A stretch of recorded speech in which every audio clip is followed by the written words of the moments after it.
Um, it's going to be day 70 of the statewide lockdown in about 2 hours.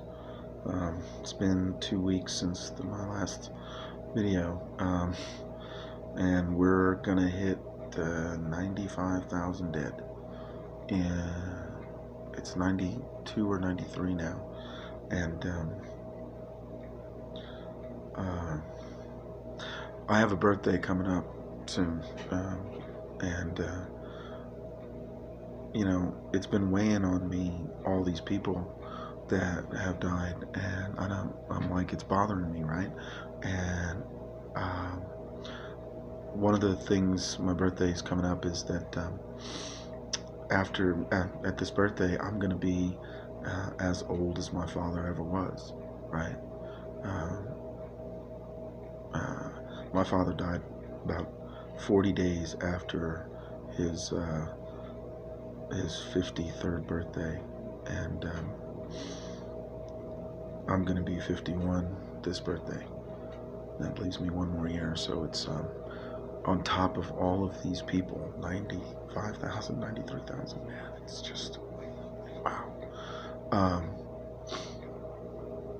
It's like when there's like a conflict and soldiers die in a conflict, or there's an act of terrorism, or there's a natural disaster. I was in Houston during Hurricane Harvey. There was some amazing people. I still say Mattress Mac should get a statue built in his honor in that city, and Joel Osteen and his plastic wife should get run out on a rail. But that neither here nor that. But when people die in those circumstances, a soldier or a civilian in a terrorist accident, we mourn them, right? You don't have to know a person to mourn their loss.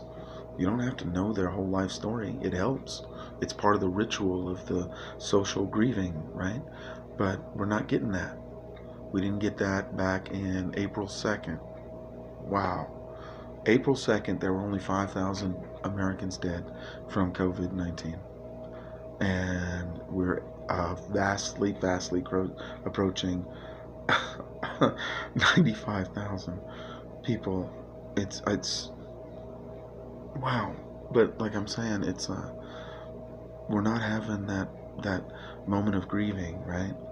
Even when you go to a place or something where a tragedy has occurred, or even if you're honoring soldiers, right? They all ask you to, let's have a moment of silence for the 9/11 victims, right? Never forget, or whatever it is.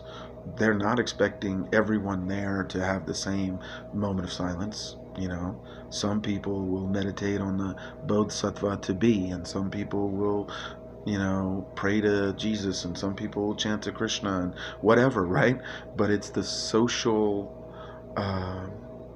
moment of grieving, right?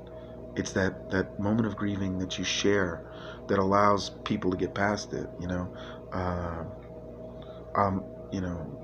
Colorado's next door, well, not next door, but Columbine, they had an anniversary recently, right?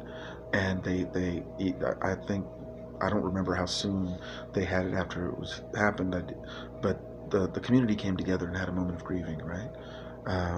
The Mother Mary Emanuel shooting in South Carolina, the community comes together when President Obama came and sang Amazing Grace, right? The whole nation, right? Or the Sandy Hook children, or any one of those things, right?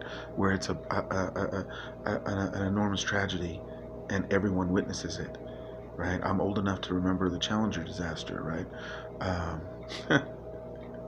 I'm only laughing because the person who wrote the speech that Reagan said, right, they reached up and touched the face of God, Peggy Noonan, still, man, I wish I could live off my laurels like that, actually wrote a piece recently saying, the people who don't want to go to work are lazy. Let me tell you something, man. Has anybody ever noticed that the people who are protesting, they're not protesting to go work at Whole Foods? or deliver FedEx. By the way, boycott FedEx, man. That was messed up, right?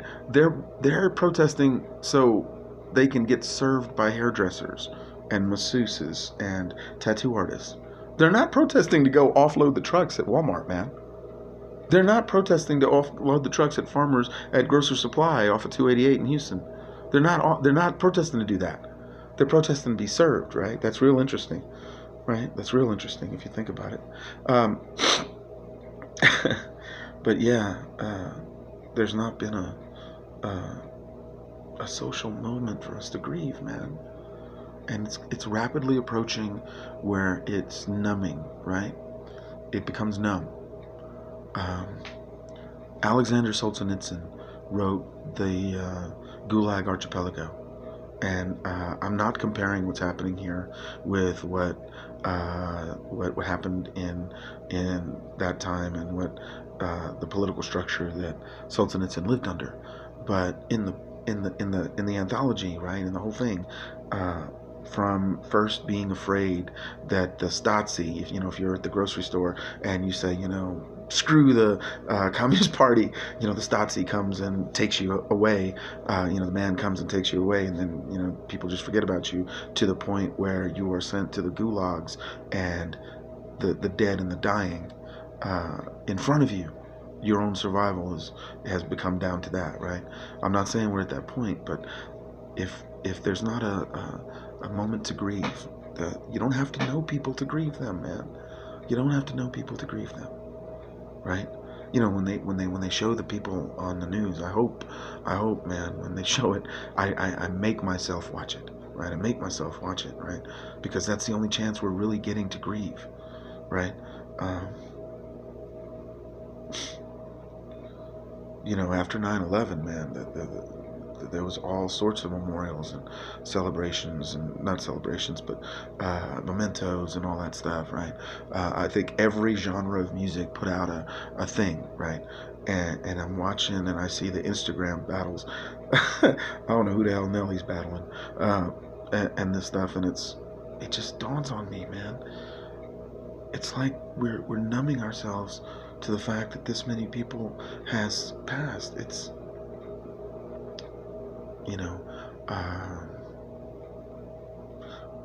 I'm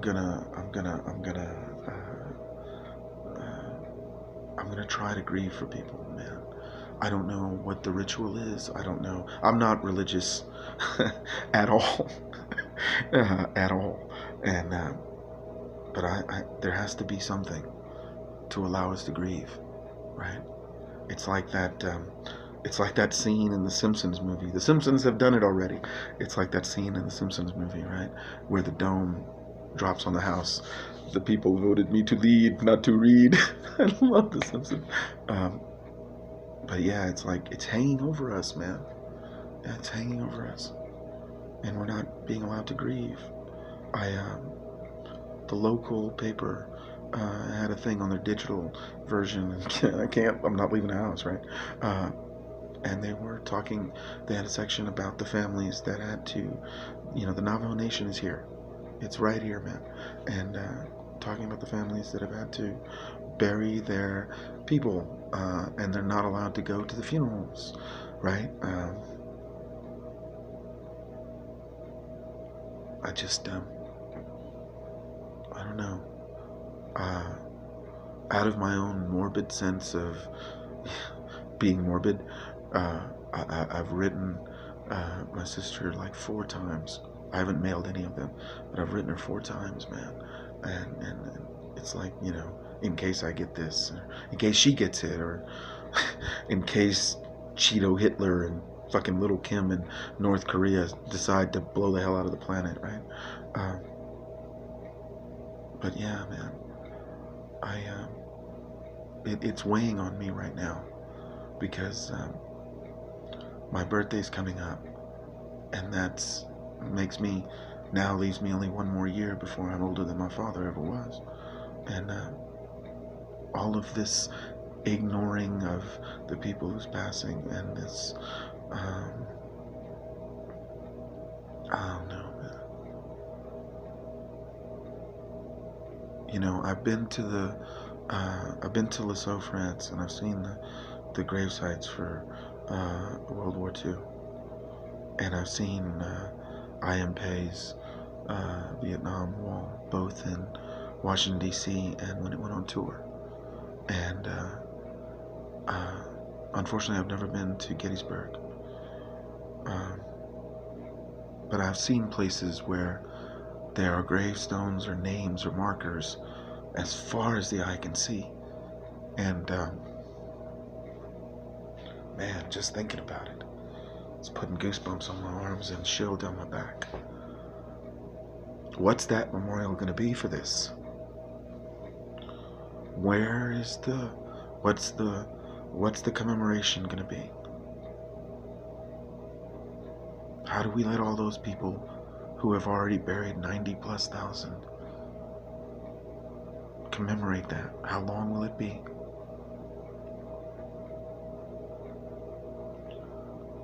I hope everyone is keeping safe, and I hope you're trying to hold on. I'm trying to hold on too. So 70 days, man. Keep safe, and tell the people you love them as much as you can, as often as you can.